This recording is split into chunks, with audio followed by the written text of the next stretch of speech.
Hi everybody, this is Phil with Chamberlain Family Farms, and today we're going to talk about crap. So what we have here on the table is a little plate of chicken manure and a little plate of rabbit manure.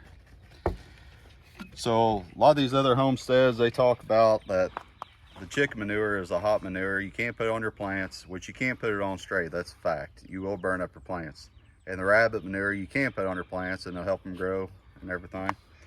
But there is a way to use that chicken manure, fresh chicken manure, on your plants.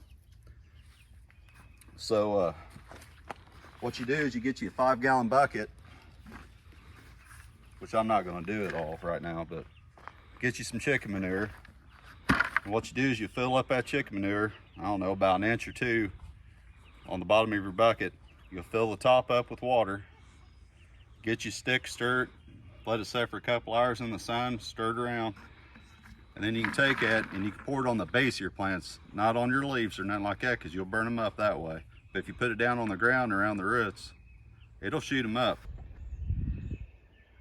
All right, so I was informed by my mother, which I'm 39 years old, by the way. I was informed that I am going to do this right now. So this bucket's got a little bit of rabbit manure on top of it, but it's primarily, which I've already got about the thickness. So anyway, like I said, put about that much in it, which is all floating right now. Like I said, there's some rabbit manure, which is fine. It just breaks it down that much more. Stir it up real good.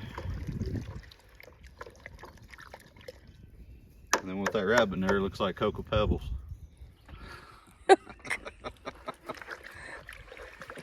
But anyway, we'll break that rabbit manure down too. We'll let it sit there for a few hours and let it do its thing. Then we'll come back and stir it again and it should be ready to go. So we're just doing these two types of manure because for beginners, I mean, let's face it, this is what you're going to get more likely. You're going to either get rabbits or chickens because they're the easiest to raise. And I mean, a lot of people can have them in town too. So now you can do this with other things like cattle and stuff like that, but you got to be careful on the grass-fed animals because they put chemicals in the hay and stuff. So unless you know 100% sure that they ain't spraying some kind of like weed killer in the hay that you're actually feeding your animals, don't do it because you're just going to kill your garden, making it unable to plant for a few years. So if you're wanting organic, I don't know, like Miracle Grow and so these other ones, it's not 100% organic.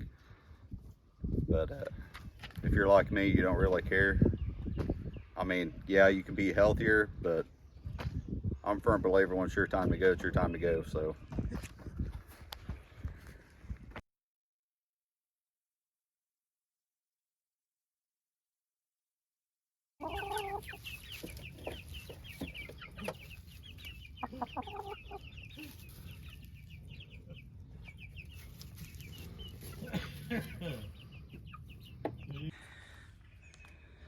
all right, so it's been a couple hours. I got some good old poop tea, and give this broccoli a little drink here.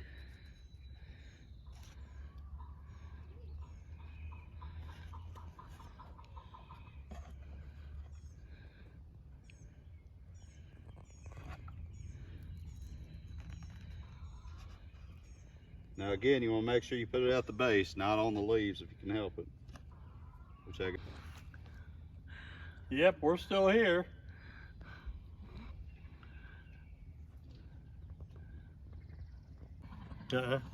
I'm not a supervisor, but I'm supervising.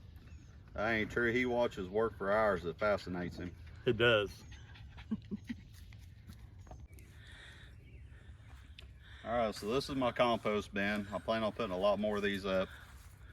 So pretty much mostly what's in this is just leaves because this is a woods, but we'll put other stuff in it. We're not going to use this year, so I'm not turning it. You're supposed to turn it like every other day or something like that, but it'll compost regardless if you mess with it or not. If you just throw it in there and leave it, it's going to break down.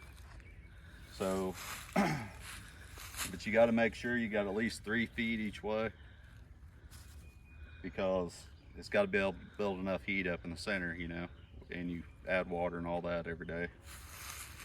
But we put grass, there's grass clippings in here, there's a banana peel there, and just anything organic. You can put manure in it.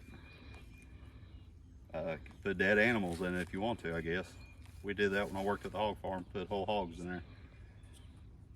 But like I said, we're going to use this and put this on the garden next year after we get all the stuff pulled up, and just kind of build up the soil every year till. So I made this out of an old fence we had. We actually had this whenever we had hogs back when I was younger. Back out in the woods, it's all damaged and rusting up and everything. But instead of throwing it away, you can always find another purpose for stuff. So it saved us some money, and we're able to use it. I'll be able to use it probably for another, I don't know, 5-10 years maybe, as long as I don't tear it up too bad. Okay.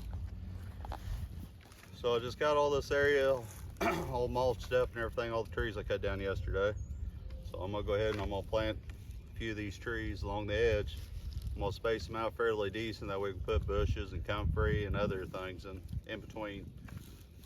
And eventually I'd like to do the other side of the drive coming up too.